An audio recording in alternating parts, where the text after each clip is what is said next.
Good evening, dear students. Welcome to my Bansar English class. Today, we will learn about the tense grammar rules with the help of charts, and also we will revise it. Dear students, आज हम tense chart के माध्यम से ये जानना सीखेंगे कि किस टेंस का कौन सी पहचान होती है। प्यारे बच्चों, आप इसको नहीं जानते होंगे। सभी स्टूडेंट्स ये तो जरूर जानते हैं कि टेंस कितने प्रकार के होते हैं। प्रेजेंट टेंस होता है, पास्ट टेंस, फ्यूचर टेंस होता है, और इन तीनों टेंसेस के, प्रेजेंट के, पास्ट के और फ्यूचर के, तीनों के चार चार सब डिविजन्स हैं। ये भी जानते हैं आप। फर्स्ट डिवीजन हमारा है सिंपल और इंडेफिनिट टेंस। सेकंड है कंटिन्यूअस या progressive tense. Third sub division है हमारा परफेक्ट टेंस, और फोर्थ सब डिवीजन जो है वो परफेक्ट कंटिन्यूअस टेंस है। सभी बच्चे टेंस सीखना चाहते हैं, ट्रांसलेशन करना चाहते हैं, पर मेन कुंजी जो है जहाँ छिपी हुई है उसको नहीं समझ पाते और वहाँ पर ध्यान केंद्रित नहीं करते हैं। आपको बता दें कि यदि आपको इंग्लिश भी बोलना है, इंग्लिश बोलने के दौरान भी आपका दिमाग कहाँ सेट होना चाहिए, और इंग्लिश का ट्रांसलेशन करने के दौरान भी आपका दिमाग कहाँ सेट होना चाहिए।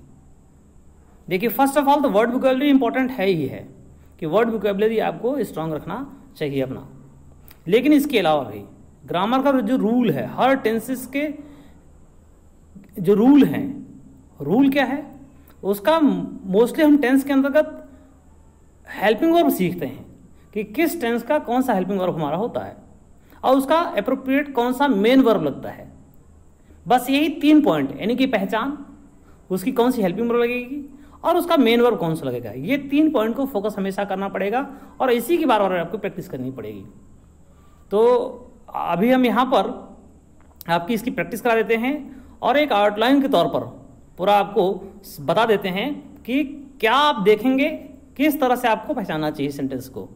तो डियर स्टूडेंट्स, कि रियल में इंग्लिश ग्रामर में या इंग्लिश का ट्रांसलेशन करने के दौरान हम सेंटेंस का लास्ट देखते हैं, अंतिम भाग। सेंटेंस का अंतिम भाग जो होता है, आप कभी देखे होंगे कि कोई सेंटेंस किसी पर ता पर खत्म होता है, ता ते ती पर खत्म होता है। किसी किसी सेंटेंस में ता था ते थे ती थी पर खत्म होता है। कोई सेंटेंस ता है, ते हैं, ती हैं पर खत्म होता है। कोई सेंटेंस आपको मिलते हैं चुका है, चुके हैं, चुकी हैं पर खत्म होता है। कुछ सेंटेंस आपको ऐसा भी मिलते हैं जिसमें गागेगी, जाऊंगा, लिखूंगा, खाऊंगा, पीऊंगा, ऐसा भी होता है। कुछ सेंटेंस आपको ऐसे भी मिलते हैं जिसमें कोई काम के होने का बोध होता है, यानी कि कर रहा हूं, लिख रहा हूं, पढ़ रहा हूं, इस तरह से। तो ये वाक्य का अंत लास्ट में जो रहता है हमारा, वही है रियल में पहचान। और हमको ये सीखना है कि कौन सा वर्ड, कौन सी पहचान रहेगी, तो हम कौन सा टेंस का रूल लगाएंगे, किस टेंस का हम रूल लगाएंगे। तो हम शुरू करते हैं अभी यहाँ से कि प्रेजेंट टेंस, पास्ट टेंस और फ्यूचर टेंस ये हो गए, और हमारे बाएं साइड में टेंस चार्ट में जो है उसके सब डिविजन्स हैं। इंडेफिनिट टेंस है, कंटिन्यूअस टेंस है, परफेक्ट टेंस है, परफेक्ट कंटिन्यूअस टेंस है। अभी यहाँ पर अपन देखते हैं कि किस तरह से हम उसका हेल्पिंग वर्ब, उसकी पहचान देखेंगे, उसकी हेल्पिंग वर्ब देखेंगे और उसका मेन वर्ब भी देखेंगे। यहाँ पर ये नहीं बताया गया है मेन वर्ब, लेकिन हम बताएंगे यहाँ पर जरूर। देखिए, जब कभी भी है आए, ध्यान दीजिए, सेंटेंस का लास्ट में जब है आए तो तुरंत आपका माइंड सेट होना चाहिए कि वो सेंटेंस प्रेजेंट का ही होगा।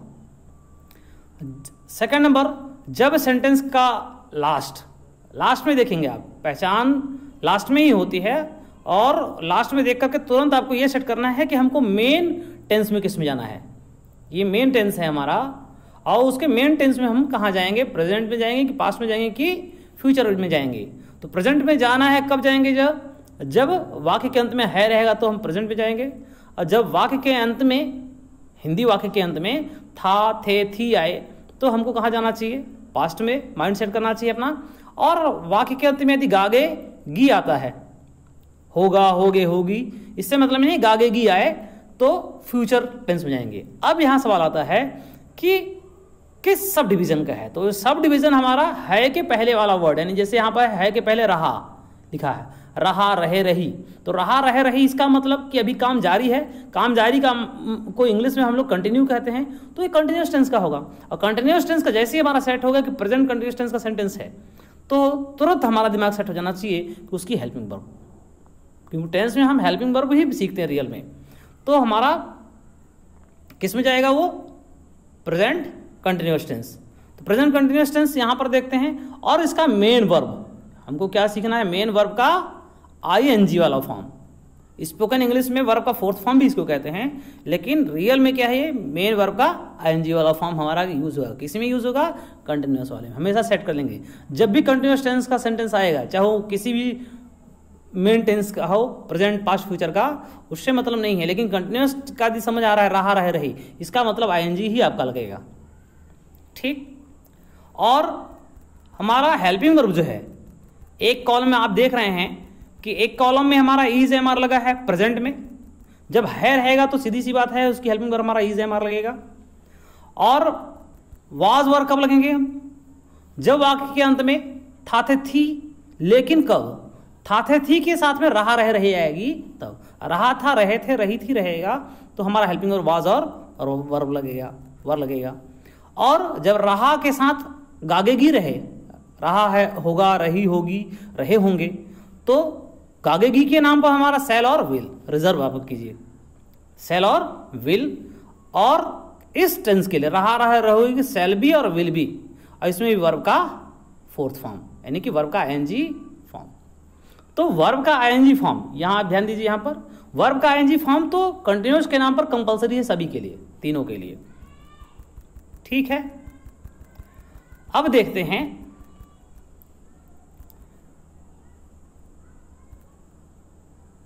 एक रह जा रहा है ऊपर सिंपल प्रेजेंट टेंस का। प्रेजेंट है ये, past, future, present, past, future, उसका इंडेफिनिट टेंस। इंडेफिनिट टेंस जब भी आएगा उसका वर्ब का फर्स्ट फॉर्म लगता है रिजर्व है ये। अभी हमने बताया आपको कि वाक्य के अंत में है आता है तो प्रेजेंट का समझना चाहिए, लेकिन प्रेजेंट इंडेफिनिट टेंस का कब होगा सेंटेंस, जब ता, ते, ती आए, ता है, ते हैं, ती हैं आता है तो प्रेजेंट इंडेफिनिट टेंस का सेंटेंस होगा। और हमारा दिमाग कहाँ सेट होना चाहिए, यहाँ पर डू और डज लिखा हुआ है, लेकिन डू और डज को समझ लें कि डू और डज, डू जो है वर्ब का फर्स्ट फॉर्म है और डज क्या है, वर्ब का एस और ईएस फॉर्म। यानी कि जब प्रेजेंट इंडेफिनिट टेंस का सेंटेंस होता है तो हमारा मेन वर्ब का फर्स्ट फॉर्म लगता है और मेन वर्ब का एसईएस फॉर्म लगता है। कब लगता है मेन वर्ब का फर्स्ट फॉर्म और वर्ब का एसईएस फॉर्म, इसको हम लोग अलग वीडियो में अलग रूल्स में पढ़ेंगे। लेकिन अभी हमारा सेट सिर्फ इतना करना है कि वाक्य के अंत में ता, ते, ती हैं आदि आता है तो उसमें हमारा मेन वर्ब का फर्स्ट फॉर्म लगेगा, यूज होगा, और वर्ब का एसईएस फॉर्म लगेगा। यहाँ आपको ध्यान में देना है। और डू और डज का जनरली यूज करते हैं जब नेगेटिव यूज करते हैं तब, डू नॉट या डज नॉट लिखते हैं, और जब ऐसा करते हैं वर्ब का फर्स्ट फॉर्म होता है सभी के लिए। इस टेंस का भी यदि करेंगे तो डिड नॉट लिखेंगे और वर्ब का फर्स्ट फॉर्म। सेल और विल लिखेंगे तब भी इसमें नॉट लगाएंगे और वर्ब का फर्स्ट फॉर्म है, किसमें, नेगेटिव के लिए।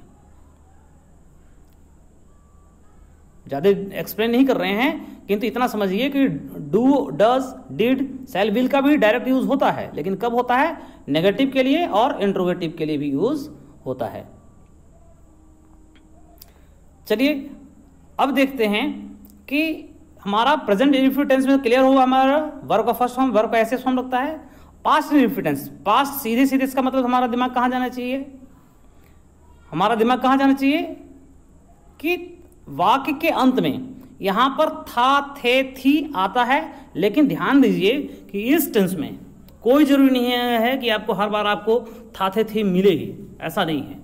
इस टेंस में आपको था, थे, थी कोई जरूरी नहीं कि नहीं मिलेगा। इसका वाक्य ज्यादातर खत्म होता है आ की मात्रा, ए की मात्रा और ई की मात्रा पर। जैसे खाया पिया, लिखा, उठा, बैठा, चुका, चुके, चुकी, इस तरह से मिलेगा आपको। तो हम लोग क्या यूज करेंगे, वर्ब का सेकंड फॉर्म। जो डिड है वो वर्ब का सेकंड फॉर्म ही है, लेकिन डिड डायरेक्टली यूज होता है कब, नेगेटिव और इंट्रोगेटिव, अभी हमने पहले बताया हुआ है। लेकिन मेन वर्ब हमारा जो है वो क्या लगेगा, वर्ब का सेकंड फॉर्म। अब चलते हैं future indefinite tense. Future indefinite tense का यूज हम लोग कब करते हैं, कैसे पहचानेंगे फ्यूचर इंडेफिनिट टेंस का सेंटेंस हमारा?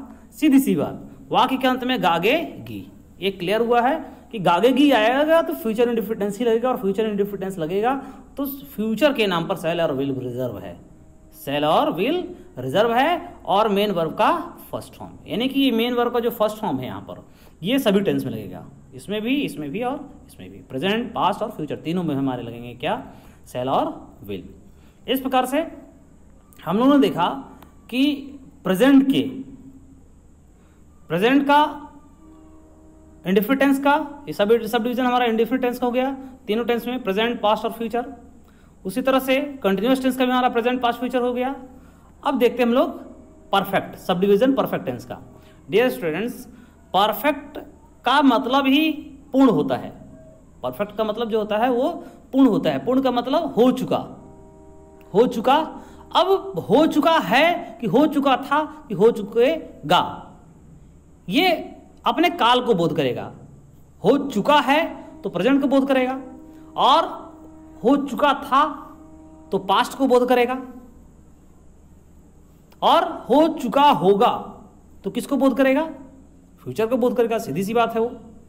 अब एक कोड ध्यान दीजिए, परफेक्ट के नाम पर वर्ब का थर्ड फॉर्म रिजर्व होता है।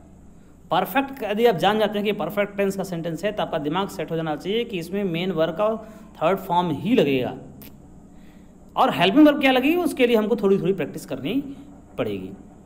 अब देखते हैं हमारा कि प्रेजेंट परफेक्ट टेंस कब हुआ, जब सीधी सी बात है यदि है तो प्रेजेंट का हुआ, और चुका है, देखिए सभी में चुका है लिखा हुआ है, चुका है इसका मतलब परफेक्ट, तो प्रेजेंट परफेक्ट है तो प्रेजेंट, और चुका है तो परफेक्ट, प्रेजेंट परफेक्ट का सेंटेंस है। और प्रेजेंट परफेक्ट के लिए मेन वर्ब हमने बता दिया आपको, वर्ब का थर्ड फॉर्म, लेकिन हेल्पिंग वर्ब प्रेजेंट के लिए हैज और हैव लगता है। ये आपको याद रखना होगा कि हैज और हैव लगता है कब, प्रेजेंट परफेक्ट टेंस का हेल्पिंग वर्ब और मेन वर्ब का थर्ड फॉर्म। इसी प्रकार से यदि हमको मिलता है था थे थी इसका मतलब पास्ट, और था थे थी के पहले चुका चुके इसका मतलब परफेक्ट, तो पास्ट परफेक्ट टेंस, पास्ट और परफेक्ट टेंस का सेंटेंस हमारा होगा। और पास्ट परफेक्ट टेंस का सेंटेंस यदि होगा तो सिर्फ और सिर्फ हेल्पिंग वर्ब जो हमारी हेड होगी, और मेन वर्ब का थर्ड फॉर्म कंपलसरी।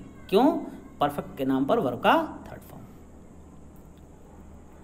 अब इसी तरह से गागेगी, चुका होगा, चुके होंगे, चुकी होगी, गागेगी आता है इसका मतलब फ्यूचर, और चुका चुके इसका मतलब परफेक्ट, तो फ्यूचर परफेक्ट टेंस हुआ हमारा sentence. Future perfect tense sentence आएगा जब भी, तुरंत हमारा दिमाग सेट होना चाहिए कि हेल्पिंग वर्ब हमारा क्या लगेगा, शैल है, विल हैव लगेगा, और मेन वर्ब का थर्ड फॉर्म। क्यों लगेगा मेन वर्ब का थर्ड फॉर्म, परफेक्ट है, परफेक्ट के नाम पर वर्ब का थर्ड फॉर्म रिजर्व है। इस प्रकार से हमारे प्रेजेंट के सब डिवीजन, पास्ट के, फ्यूचर के सब डिविजन्स यहाँ पर 3 ही बताए गए हैं खास तौर से, और आगे जो हम लोग एक्सरसाइज करेंगे उसमें एक टेंस अभी और रह जा रहा सब डिवीजन जो है, परफेक्ट कंटिन्यूअस टेंस। तो परफेक्ट कंटिन्यूअस टेंस के भी आगे हम अभी रिवीजन करवा देते हैं आप लोगों का। तो क्लियर हुआ कि टेंस का जो पहला पार्ट है जिसे हम प्रेजेंट टेंस कहते हैं वर्तमान काल कहते हैं, प्रेजेंट टेंस के भी 4 टाइप्स होते हैं। कौन कौन से टाइप्स होते हैं, इंडेफिनिट टेंस होता है,